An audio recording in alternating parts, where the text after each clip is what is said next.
Good afternoon. This is a quick guide on how to do basic maintenance with a Windows PC. This is purely software, no cleaning or hardware or anything like that. It doesn't matter if you're using a gaming PC or if you're using your PC for productivity work or if you're just browsing the web. This is so applicable to you and would apply if you're running into issues where, let's say, your PC is running slower than it should be, or if you're running into issues where applications or games are crashing while using. This is a very good step-by-step process to go through.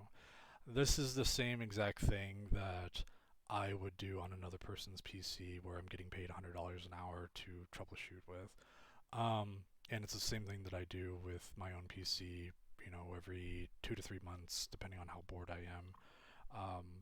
If I just want to make sure everything is up to date and my system is running smoothly. So to start off with, the easiest thing that you want to check for is your Windows updates.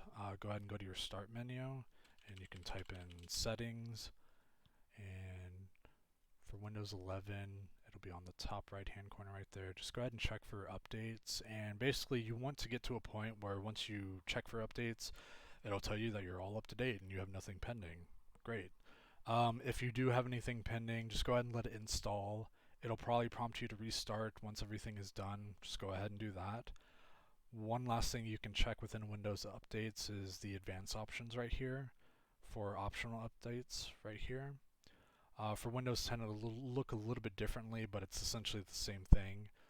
This is where you would commonly find Windows recommending you driver updates for, like, let's say, in this case, I have driver updates for a webcam that I bought over a decade ago. Or you could also find stuff like for your printer or even your monitor or Bluetooth drivers or anything like that. They're optional updates, so they're obviously not super critical, but it might not hurt to install.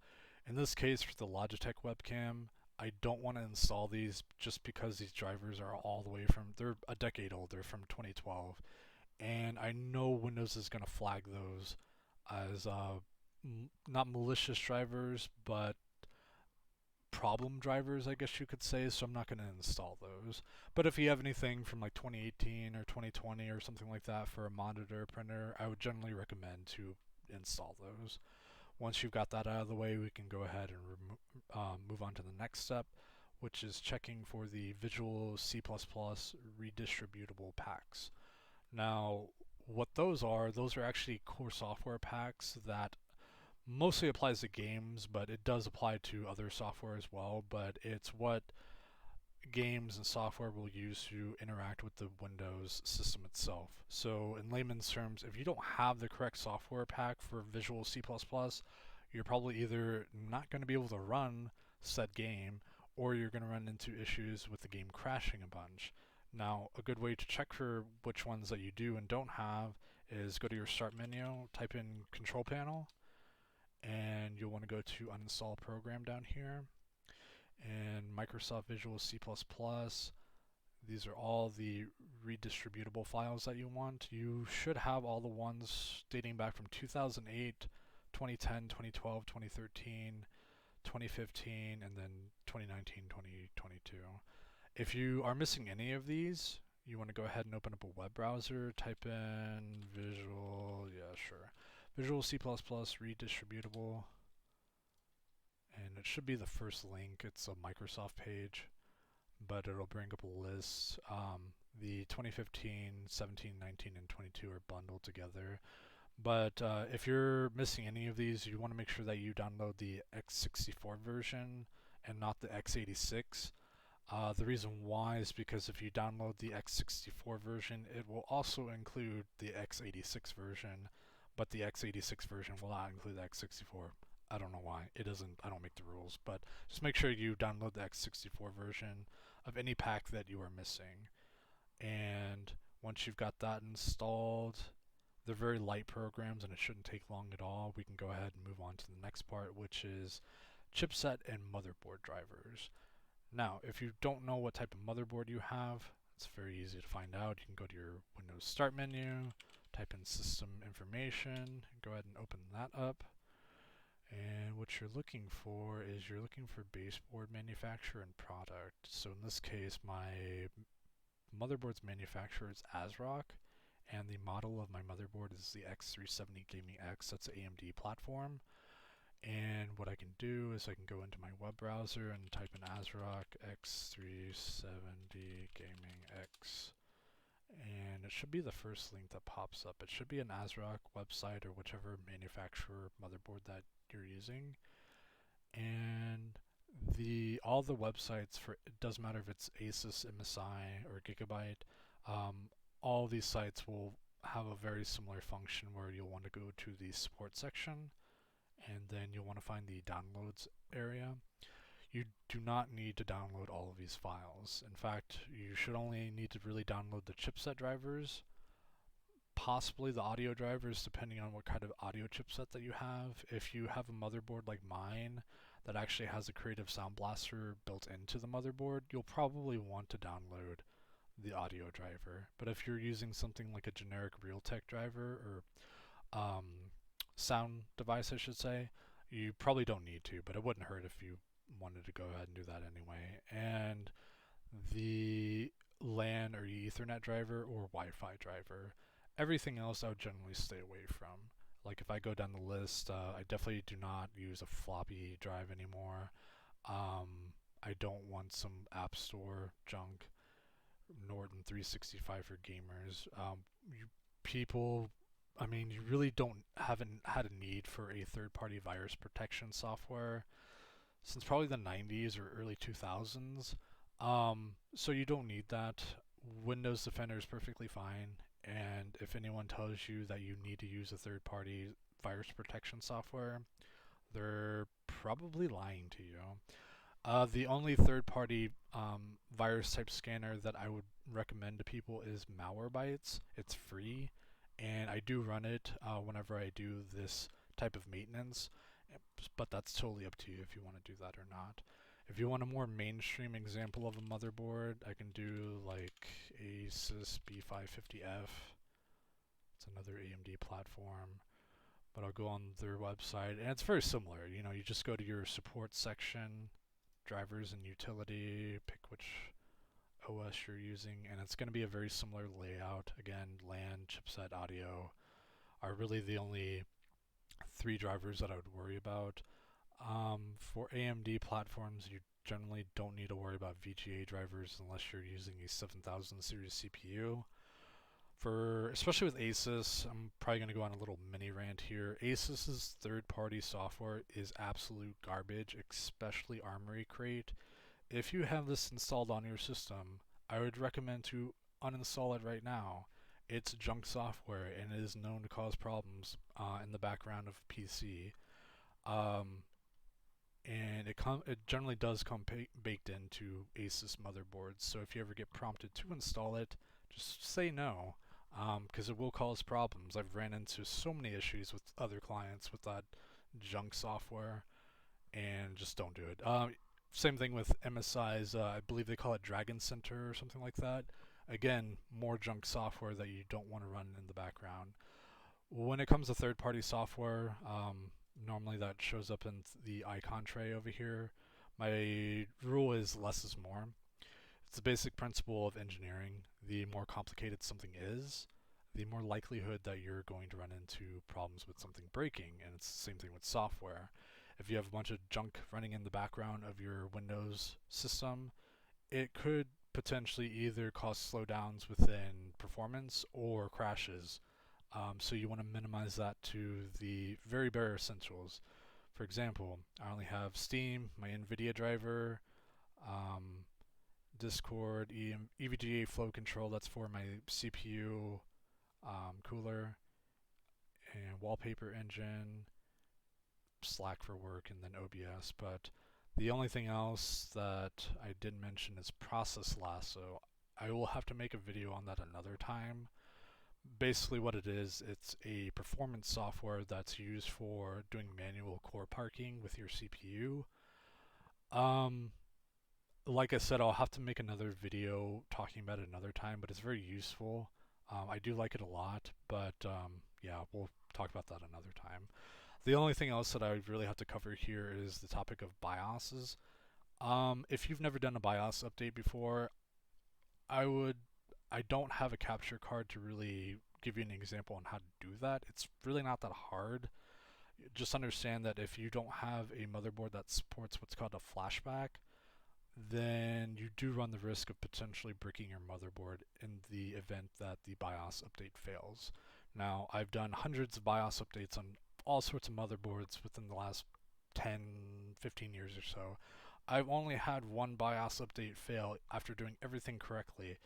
Thankfully, the motherboard that I was working on was a good friend of mine and it had flashback on it, which basically is a failsafe to let me recover the BIOS. If it didn't have that feature, then my friend would have been out of motherboard, or I would have been out of motherboard because I would have had to buy it for him. The only reason you'd ever want to do a BIOS update is if there is, like, let's say for my motherboard, which is a X370. It's an older chipset, but it does support AMD processors all the way up to the 5000 series, but it wasn't always like that. In order for me to run a processor in the 5000 series, I would have to do a BIOS update in order to do that. That's a very good example. Another example is if you have a motherboard that comes out with a BIOS that has resizable bar feature integrated into it. That's also a good reason to update your BIOS. If you're not familiar with resizable bar, basically it is a new feature with motherboards where it actually uses the VRAM in your GPU as memory in the same way that your system would use your normal RAM. It's a little bit hard to explain, but it's a very cool feature that is mostly applicable to gaming. Not too much performance benefits outside of that, but if you ever wanted to know more information about that, you could feel free to ask me. So anyway, once we've got that out of the way, we can go ahead and move on to the next part, which is DDU and GPU driver reinstall. Now, what DDU is, it stands for Display Driver Uninstaller, and it's a third-party program that a lot of IT techs use to remove graphics drivers. Now, why the heck would you want to use a third-party program to remove a graphics driver instead of just uninstalling it the normal way? Like, I could easily just go into my control panel here, find my graphics driver, and just uninstall it that way. Why wouldn't I do it that way? The reason why is because the way the Windows uninstall system works is it doesn't do what's called a clean uninstall. It will always leave file remnants in the background, and that could actually cause issues with a newer driver install to the point where it could actually break your driver, or it could cause performance degradation. I generally recommend to use DDU first, and I'll kind of already downloaded it ahead of time. Oops, let me close out of that. Sorry about that. And so I went ahead and downloaded it right here. You also want to make sure that you download your graphics driver ahead of time as well. If you're using an NVIDIA driver, just type in NVIDIA drivers, and it'll be the first link to pop up. Just go ahead and answer these questions right here. Search, download. Same thing with AMD drivers. AMD driver and support. It's going to ask you for what kind of graphics card you have. Just go ahead and go through that and just download that ahead of time. Don't run it yet. First thing you want to do is you want to extract DDU. Go ahead and do that. Oops, exit out of that. And then you'll see the application right here. Go ahead and run this to extract it. And then you should see a new folder pop up. Display driver uninstaller. Go ahead and run this application. And you can go ahead and go through the default steps. You really don't need to read any of this if you want to.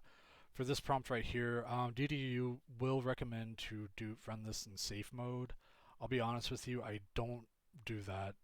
I'd say 9 times out of 10. I can count on one hand the times that I've actually had to boot into safe mode in order to run DDU correctly. You don't really have to if you don't want to, but if you want to be, more thorough with it, that's fine as well. But once you've got that, go ahead and go to the device type right here, select GPU. I should also mention if you use like a creative sound card or anything like that, this is also very good for moving audio drivers as well. But make sure that you have your GPU selected. It should automatically select which one that you're using. In this case, I'm using an NVIDIA graphics card. And then you want to click clean and restart. Your system's monitor is probably going to turn off and on a couple of times. That's normal. Just go ahead and let it do its thing. Once your system is restarted and booted back into Windows, your icons are probably going to be big. Everything's going to look kind of pixelated. That's okay. That's because you don't have a graphics driver installed. Once you're booted back into Windows, you can go ahead and go to your graphics driver and then just install it normally.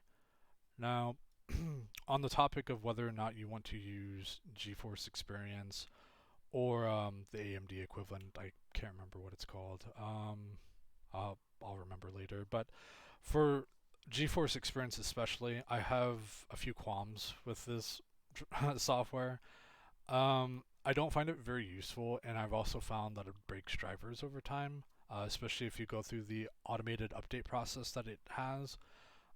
If you don't use any of the features with GeForce Experience, like recording, streaming, or any of that, don't use it. Just go ahead and go here and select the NVIDIA graphics driver. You'll be fine. You don't need to install GeForce Experience if you don't want to. It's just one less thing that's running in the background, one less thing that you have to worry about breaking, your graphics driver, and just run through that. There's a common myth within the PC world that you always have to run the latest graphics driver. That is absolutely not true. The only time you would ever want to update to the latest graphics driver is if there is a new game coming out that has a specific NVIDIA driver tailored to work with that game.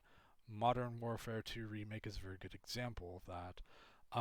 Where if you didn't have the latest driver up until Modern Warfare 2 release, you're probably not going to be able to run that game. That's a very good example.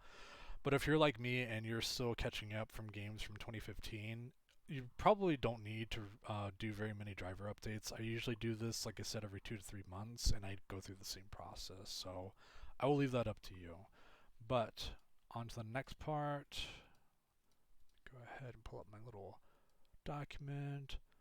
So once you've gone through all of that, we can go ahead and start running some command prompt scans. Go ahead and go to your start menu, type in CMD, right click it, and run as administrator.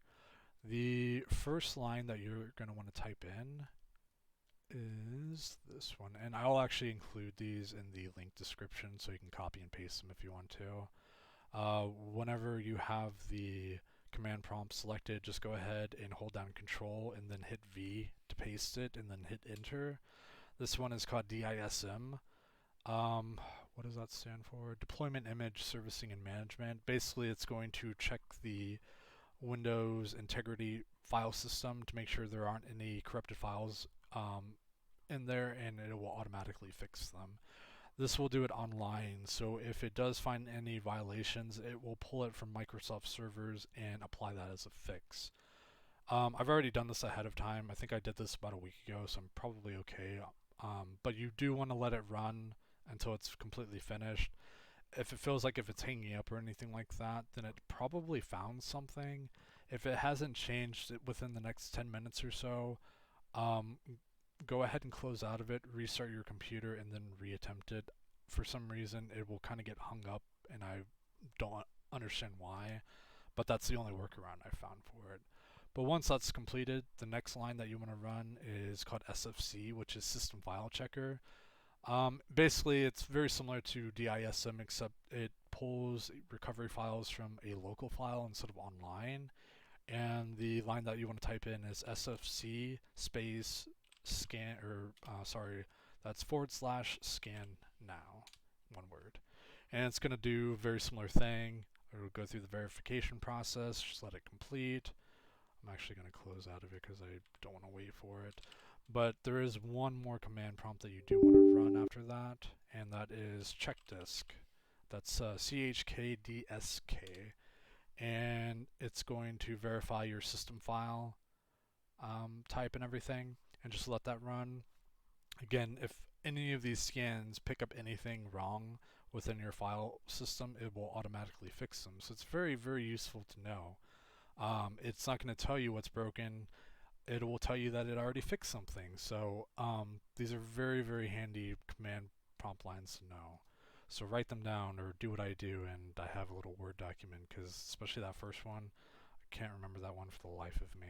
So yeah, definitely write these down, and if you ever run into any issues with Windows acting up or anything like that, run these 3 in this order and you should be good. Now, the last thing that you want to check for after doing all of these steps is you want to run disk cleanup. And what this is going to do, it's pretty self-explanatory. It's going to clean up any junk files that are still on your main drive. One thing I did forget to mention is whenever you do run it, it will prompt you for which drive you want to select.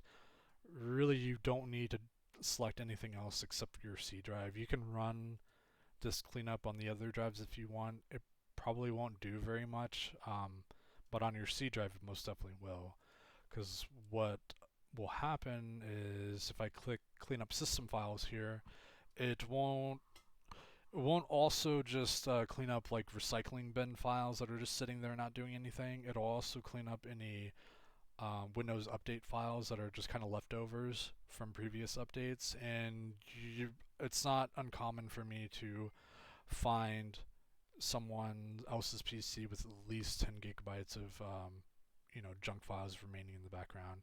And basically when you run this, you're going to get that amount of data back. So it's like getting free space. Once you've ran that, that should be it.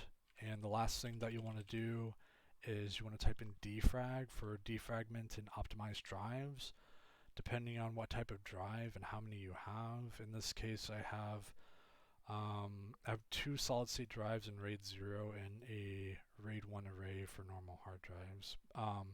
Basically, if it's a solid state drive, what you want to do is you want to select it, click optimize to activate trim, which is going to kind of clean the solid state drive, and you want to do that for each one that you have. And just go through that. And then for normal hard disk drives, you can click optimize and it'll defrag it. It will take quite a bit longer, but you can let it run in the background and just kind of let it do its thing. But after that, once you've run through all of these steps, you should be good to go. You should notice either a performance improvement overall with your system, and either less frequent or no crashes anymore. If you do run into any more issues, you can always feel free to reach out to me though, and I do hope this helps. Thank you so much. Bye.